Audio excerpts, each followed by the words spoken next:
Resident Evil 4.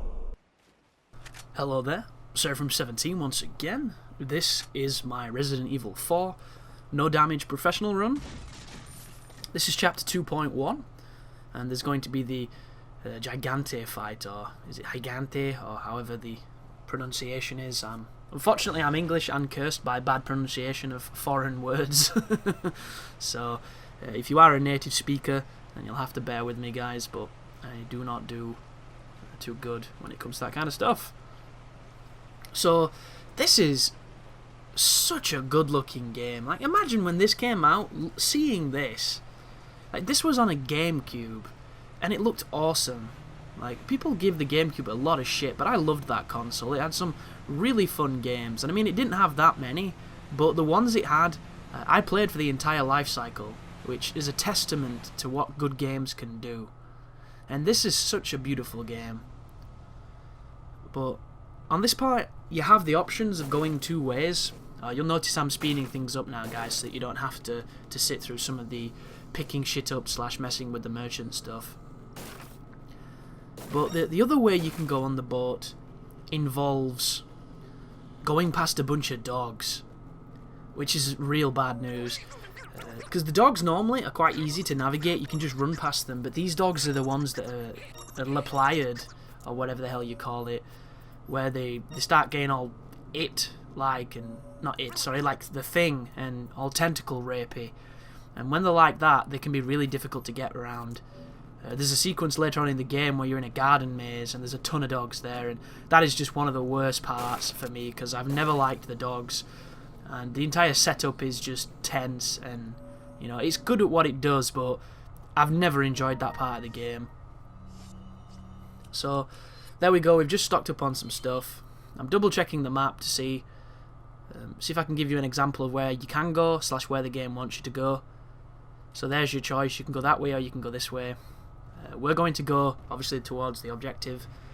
It's going to introduce us to the transformation of the parasite that's inside these villagers, which if you didn't know too much about the story of this game, this is the first Resident Evil, I believe, that kind of moved away from the zombie thing.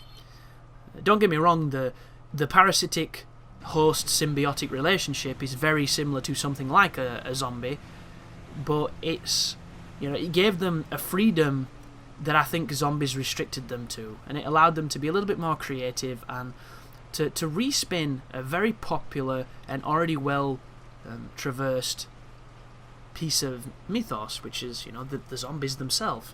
So instead of it just being, you know, shuffling, bambling, decaying idiots wearing like farmers' clothing, they made them look kind of just like really creepy uncles, and then they enabled them to do this, which from now on, from this point on, if you take the head off an enemy, sometimes if you just kill them it can happen, but it's mostly when you take off their face.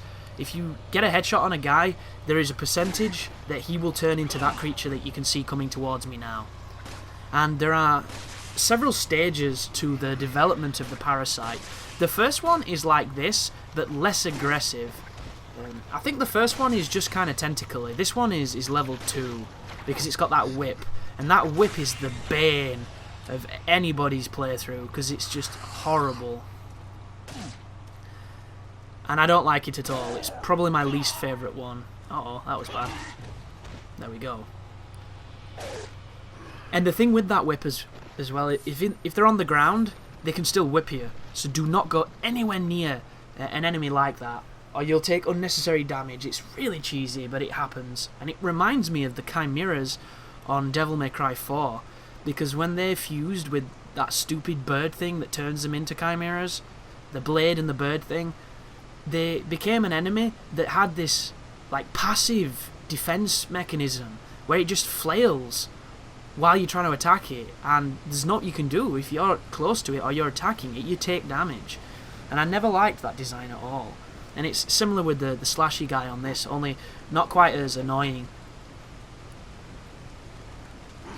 But the later evolutions of the parasite involve it sprouting what looks like a face hugger. And when you kill a person that has that sprouted face hugger, it actually separates from the body and attacks you. And that's kind of creepy, that one. And it's kind of bothersome too, but it's not too bad, because as long as you know who's doing it, you can just wait for it to pop off and then hit it with a shotgun or something. And then the best way to take out those things, but the most resource heavy, is flashbang grenades. Flashbang grenades, one of the most useful weapons on the game. They kill any last players in a single hit. And it's beautiful, because for instance, if you get really unlucky and you blow off a ton of heads and every single one pops, it could be 5 players knocking about. You threw one of them, boom, they're dead. Which is so good, it's so empowering. But shoot the chains so you can do some platforming. Once again, guys, the Laplagas or Laplayas, however it's pronounced, you know, I'm going to probably flip between the two. I'm going to probably say it wrong. But it's just like anything else. When you play a game when you're young, like this, back before the internet was this big body of knowledge that everybody could so freely learn everything, you kind of just learn how to pronounce stuff your own way, you know, even if it was wrong, you know, because bear in mind, some of these games were being played when people were still at school and not very good at things like language. So, you know, you'll always have those crazy personal pronunciations of things, because it's just how it works. It's some of the most fun as well, like the silly ones. Like, I know some incredibly educated people who pronounce stuff just bafflingly, like absolutely just sheer insanity.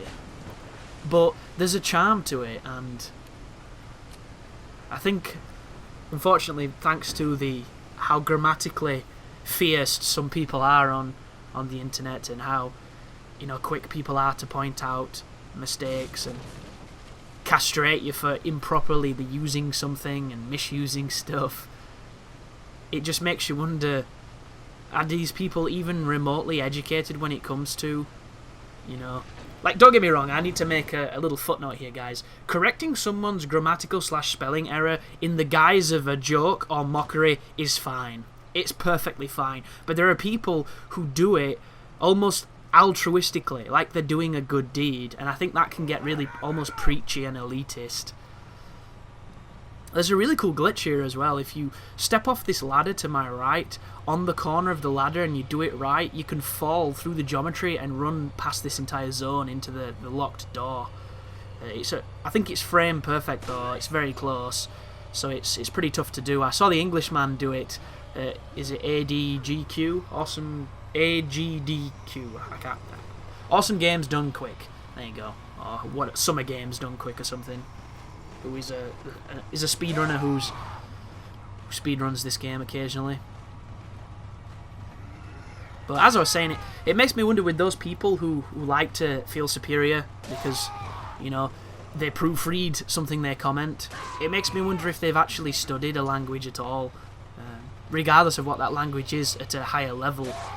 Because the first thing, like, I should probably paraphrase this by saying that I studied the English language at secondary school and primary school. I did not take it any further. As much as I would have loved to, and I did love to, I wanted to do English language at college and probably at university. But at the time, I couldn't do art and English language because they clashed. So I ended up choosing the thing that at the time I loved the most, which was art. So I still had a passion and a fever for language and for writing and word craftery and all that good stuff, but I wasn't able to pursue it.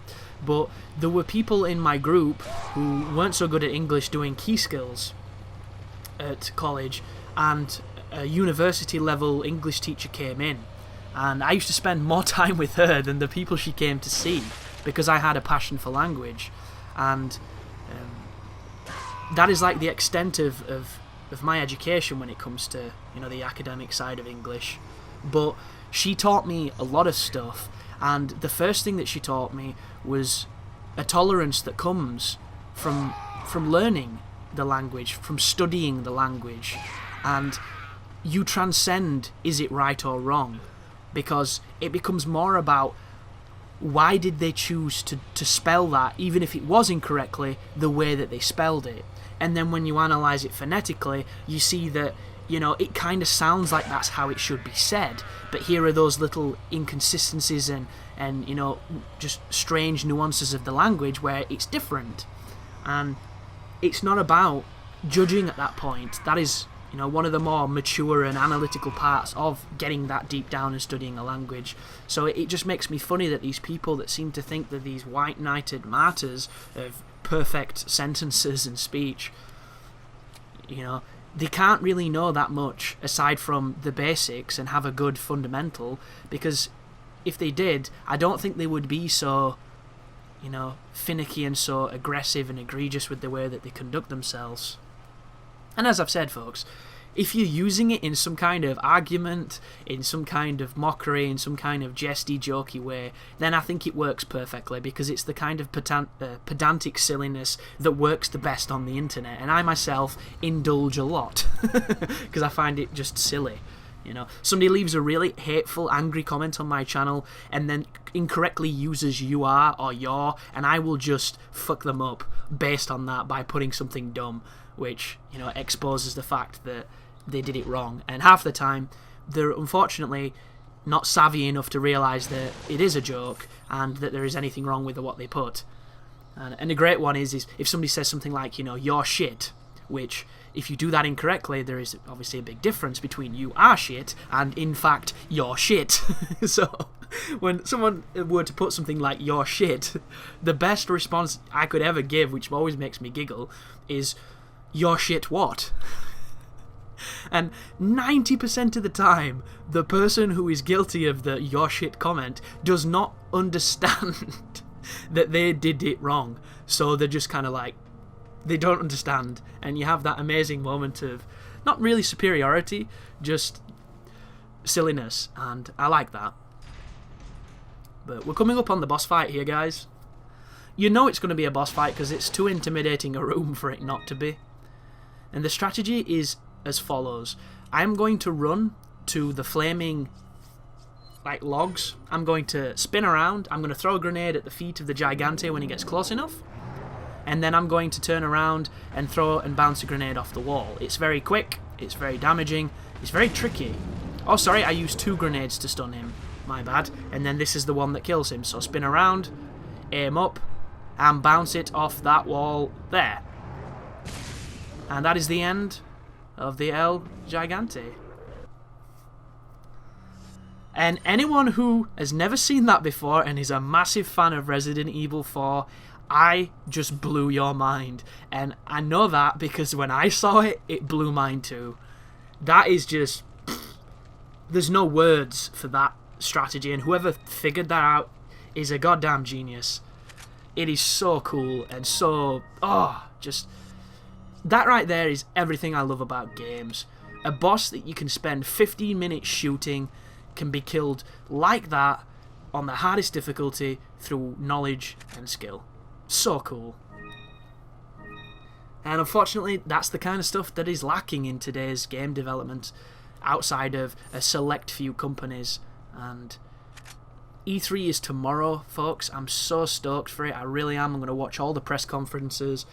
I'm probably going to get quite giddy. I might even set up my live stream, not live stream anything actually, just be in the chat on my live stream. So if anybody wants to chill and respond to the press conferences with me, that could be a pretty fun thing.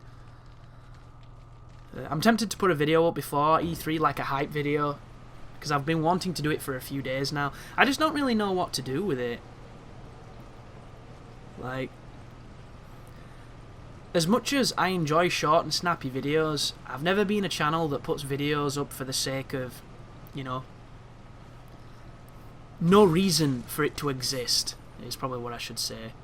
Every video I put up, regardless of if you think it's spammy, hoary, bad taste, you know, not worth it, pointless, already been covered, arbitrary, it always has a reason for me. Like, even the trailer stuff, like, the uncommented trailers are for people who don't like commentary on trailers and want the full thing. You know, the commentated version is for the other people, so that way you're covering all your bases.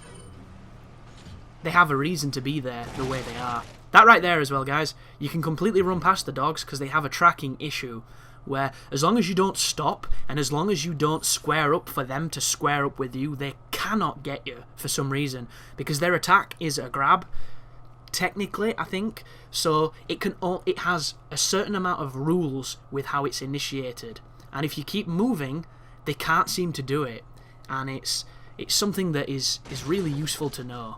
But once again, if they have mutated La Playa style into something from the Thing, that strategy will not work. But in here we're about to do a little puzzle. You'll notice I look up a lot. I'm always on the lookout for treasure that I don't know where it is. I'm always under the impression that I don't know where everything is on this game, because I don't, and you never know what you might find if you just get creative by looking. And there's a little bit of puzzle solving coming up here, followed by the reunion with Ashley, who is the person that we're coming for. And she definitely makes the game a little bit more interesting as far as, you know, complicating your situation, but she's not too bad. And if you're following this for a visual cue on what to do, where to go, and how to approach professional difficulty, you can always just give Ashley that costume that you can unlock, where she's in a night suit and she takes no damage at all, which is crazy, but you know, some people choose to use that. Like, I think she's so heavy as well that when they try and pick her up, they can't do it. So there's no way to lose based on Ashley. And it has to be said, folks, that dying because of somebody you're protecting in those kind of escorty missions, I don't think anybody in their right mind is going to support that kind of game design. For a second there, I've only just realised on this puzzle that there's that thing on the rim of the circle that rotates with it. I did not know that. Isn't it strange? I've stared at this puzzle for so long and I didn't even notice that there's those little catches, colourful catches on the sides of the pattern. So feasibly you could just go like down, left, right, if that's the same one every single time. And that way you wouldn't even have to look at the pictures and line them up. You could just look at those little markers as a reference. I didn't know that. Couldn't see the forest for the trees.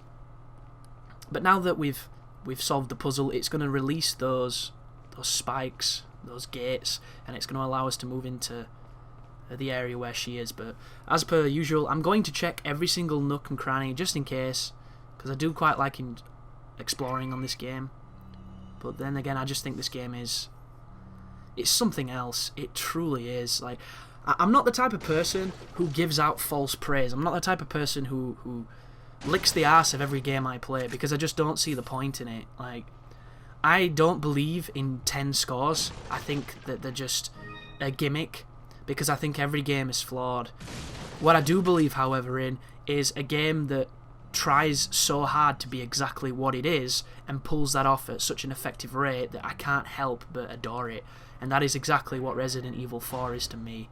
And like, to me, I can't even get around the capacity in my brain for somebody to dislike this game, even though I know for a certain there will be dozens of people that do, because, you know, there'll be people who don't like horror games, there'll be people who don't like third-person shooter games, there'll be people that hate the controls, you know, there'll be people that think this ruined Resident Evil because it's not super survival horror-y anymore. But to me, it's just like a dissonance in my brain. It's a contradiction. I can't entertain that thought because it's just too goddamn good. But thank you for watching, and you take care now.